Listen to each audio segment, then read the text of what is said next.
Hello everyone. Last part में हम देख चुके हैं कि हमारे कपल की एक एक्सीडेंटल केस हो जाती है। जिंग जिंग को गुस्सा तो आया था, लेकिन जब वो देखती है कि मिस्टर गू तो इंजर्ड है, उसका पैर मुड़ गया था भागते हुए, तो उसे उससे थोड़ी सी सिंपथीज हो जाती हैं, क्योंकि मिस्टर गू एक्चुअली उसे बचाते हुए भाग रहा था, तो तभी उसका पैर मुड़ा था। लेकिन इतने में जिंग जिंग को रियलाइज होता है कि वो आज रात यहीं पर स्ट्रक होने वाली है, क्योंकि लास्ट शिप के जाने का टाइम हो चुका था। अब उसने सोचा तो ये था कि वो वहाँ पर हान रान के साथ अपनी डेट बिताएगी, लेकिन अब वो और गू यहीं पर रहने वाले थे और काफी रोमांटिक डेकोरेशंस भी हुई थी। जबकि दूसरी तरफ हान रान बार बार कॉन्टेक्ट करने की कोशिश करता रहता है, लेकिन जिंग जिंग नहीं मिल रही थी। मिस्टर गू ने वहाँ पर सारी लाइट्स ऑन कर दी थी और कैंडल्स भी। अब वहाँ का एनवायरनमेंट बहुत रोमांटिक लग रहा था। जिंग जिंग सोचती है कि वैसे भी ये सामान ऐसे ही बेकार हो रहा था, तो एक फायरवर्क्स उठाती है और उससे खेलना स्टार्ट कर देती है।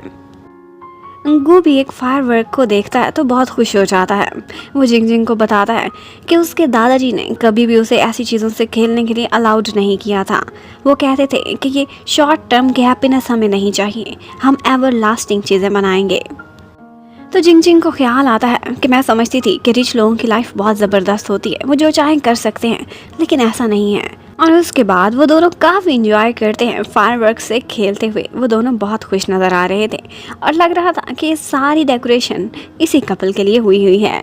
उधर होटल में हान रान हर तरह से कोशिश करता है जिंग जिंग के बारे में पता कराने की, लेकिन उसे कोई इन्फॉर्मेशन नहीं मिल रही थी और मिस्टर गू भी वापस नहीं लौटा था। लेकिन जिंग जिंग का बहुत मूड खराब था। वो कहती है कि मेरी सारी खुशियों को और प्लानिंग्स को तुम्हारी नज़र लगी है, लेकिन गू का कहना था कि जब तक तुम्हें कंफर्म ही नहीं कि वो तुम्हें इंटरेस्टेड है कि नहीं, तुम क्यों उसे कन्फेस करने चली हो।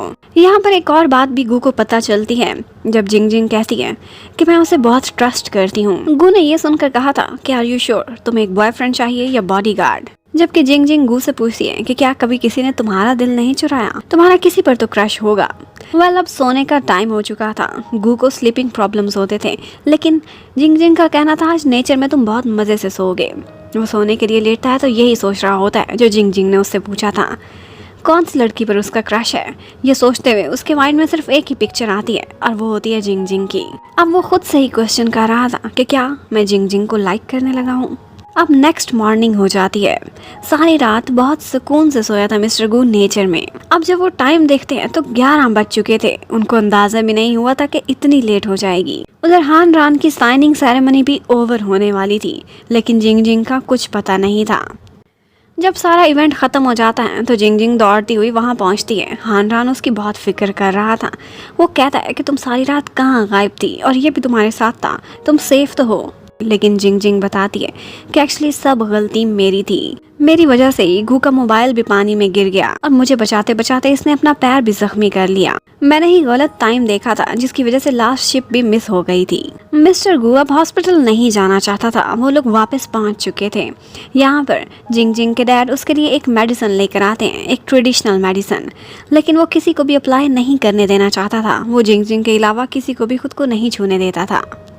यहाँ पर वो मॉम डैड को बातें करते हुए सुनता है कि जिंग जिंग बहुत अपसेट नजर आ रही है और उसके टॉय भी टूट गए हैं, उसका फेवरेट वाला भी। अब गू अपने असिस्टेंट के थ्रू कुछ क्ले मंगवाता है और उससे एक प्यारा सा टॉय बनाने लगता है। वहाँ पर उसके असिस्टेंट शियाते से जो टॉय बनता है उसकी एग्जैक्ट शक्ल उसी जैसी थी। वो गू से सवाल करता है तो आगे से गू आर्ट की जबान में उसे कुछ जवाब देने लगता है, स्कल्पचर्स और आर्ट के बारे में। उसे कुछ समझ नहीं आ रही थी। जब वो कुछ ऐसा सा एक्सप्लेन कर रहा था, फिलॉसफी में था you in me and me in you. अब वो सोचता है कि मुझे तो कुछ समझ नहीं आनी, अब बेहतर है कि मैं यहाँ से जाता हूँ। शियाते उसके बाद जाता है। रास्ते में आयमी की शॉप आती है। आयमी उसे अंदर बुला लेती है। उसका बिजनेस ज्यादा अच्छा नहीं जा रहा था। वो उससे हेल्प मांगती है कि मुझे कुछ नए आइडियाज दो। वो उसे कुछ नए आइडियाज भी दे देता है और इसके साथ साथ वो उसे वो टॉय भी दिखाता है जो उसने खुद बनाया था। वो कहता है यहाँ पर स्कल्पचर्स बनाने के लिए एक फैसिलिटी बना लो ताकि कपल्स यहाँ पर आया करें। और वही फिलॉसफी रटी रटाई उसे बोल देता है जो मिस्टर गू ने बोली थी, you in me and me in you. अब आयमी तो बहुत इम्प्रेस हो गई थी कि ये लड़का कितनी डीप बातें करता है। आजकल के दौर में भी ऐसे लड़के होते हैं। अब उसके जाने के बाद आयमी इंटरनेट पर सर्च करती है और उसी फिलॉसफी के बारे में उसे पता चलता है कि ये तो आर्ट में एक तरीका है किसी को अपना लव कन्फेस करने का। अब वो मिसअंडरस्टैंड करती है कि ये तो मुझे लाइक करता है, इतनी जल्दी इसने मुझसे कन्फेशन भी कर दिया। जबकि उधर मिस्टर गु एक क्यूट सा टॉय बनाता है और जाकर जिंग जिंग के डोर के बाहर रख देता है। जिंग जिंग अपने पहले वाले टॉय को अपना बेबी बोला करती थी। ये वाला टॉय जब देखती है तो थोड़ी देर बाद मिस्टर गु के पास जाती है और उसे थैंक्स करती है कि मेरा बेबी मुझे वापस लौटा दिया। अब गु कहता है कि ये तो मैंने बनाया है, तो ये तुम्हारा नहीं मेरा बेबी हुआ। और इसी बात पर वो बहस करते हुए इन दी एंड यही फैसला करते हैं कि ये हमारा बेबी हुआ। और उसके बाद वो बहुत एम्बैरस होते हैं क्योंकि वर्ड्स थोड़े से अजीब थे। अब बॉस का ऑर्डर था कि जिंग जिंग उसे वॉक पर बाहर ले जाए। उसका बाहर खाने को दिल कर रहा था, तो अब वो उसे अपने साथ वॉक कराती जा रही थी। वो रास्ते में कहती है कि तुम बहुत बदल गए हो, पहले किसी को खुद को टच नहीं करने देते थे और मेरे से भी इतना क्लोज कभी भी नहीं थे। और ये सुनकर गु को एकदम ऑकवर्ड फील होता है। वो वाकई जिंग जिंग के बहुत क्लोज हो गया था, लेकिन ये कब हुआ उसे फील ही नहीं हुआ। रास्ते में आयमी बाइक चलाती हुई आ रही थी, तो उसकी टक्कर से बचाते बचाते उन दोनों का हग हो जाता है। और आयमी भी देखकर मिसअंडरस्टैंड करती है कि तुम दोनों रात के इस पहर यहाँ पर क्या कर रहे हो। अब नेक्स्ट सीन में वो लोग एक ढाबे पर पहुंचे हुए होते हैं। मिस्टर गु कभी भी ऐसी जगहों पर नहीं आया था, लेकिन अब जिंग जिंग के साथ वो वाकई बदल चुका था। यहाँ पर आयमी शेयर करती है जिंग जिंग से कि मेरी लाइफ में एक बॉयफ्रेंड आने वाला है। जिंग जिंग विश करती है कि कब मुझे भी एक मिलेगा। वो कहती है तुम्हारा बॉयफ्रेंड तुम्हारी नज़रों के सामने ही तो है, और वहाँ पर तो गु बैठा हुआ था। लेकिन फौरन से आयमी कहती है मेरा मतलब है हान रान, तुम नहीं। अब वो उसे मशवरे देने लगती है कि जल्द से जल्द उसे प्रपोज कर दो, कन्फेशन करना ही बेटर है, इससे पहले कि कोई और लड़की उसे उड़ा के ले जाए। अब ये सुनकर तो गु की फौरन से तबीयत खराब हो जाती है, और जो खाना उसे इतना पसंद आ रहा था अब खाने का मन ही नहीं कर रहा था। अब नेक्स्ट डे फिर से हान रान उनके घर पर आता है। गु का तो उसे देखकर मूड खराब हो जाता है। जिंग जिंग के डैड ने ही उसे बुलाया था और उन्हें हेल्प चाहिए थी इन तीनों बच्चों की, क्योंकि वो आंटी को एक सरप्राइज देना चाहते थे। आज के दिन 30 इयर्स पहले उनकी पहली मुलाकात हुई थी और उसी की मेमोरी वो दोबारा जगाना चाहते थे। एक डिस्को क्लब में वो मिले थे। वो घर को वैसा ही सेट करेंगे और आंटी के फेवरेट खाने बनाएंगे। अब वो कहते हैं कि कुछ लोग जाकर सौदे ले आओ और बाकी लोग घर पे सेटअप करेंगे। जब पता चलता है कि जिंग जिंग बाहर जाने वाली टीम में है, तो फौरन से कहता है कि मैं वॉक करना चाहता हूँ, लेकिन अंकल उसे ज़बरदस्ती वहीं बिठा देते हैं कि तुम्हारा पैर अभी ठीक नहीं हुआ। अब हान रान और जिंग जिंग दोनों शॉपिंग के लिए गए हुए होते हैं। गु को बार बार यही ख्याल आ रहे होते हैं कि वहाँ पर वो इसे प्रपोज ना कर दे, लेकिन मार्केट में कोई कौन किसी को कन्फेशन करेगा। और यहीं पर ही वो इमेजिन करने लगता है कि इतने सारे लोगों के बीच एक ब्रोकली का बुके बनाकर वो हान रान को प्रपोज कर रही है और उसने भी आगे से यस कर दिया है। ये इमेजिन करते ही वो फैसला करता है कि उनका पीछा करने जाएगा।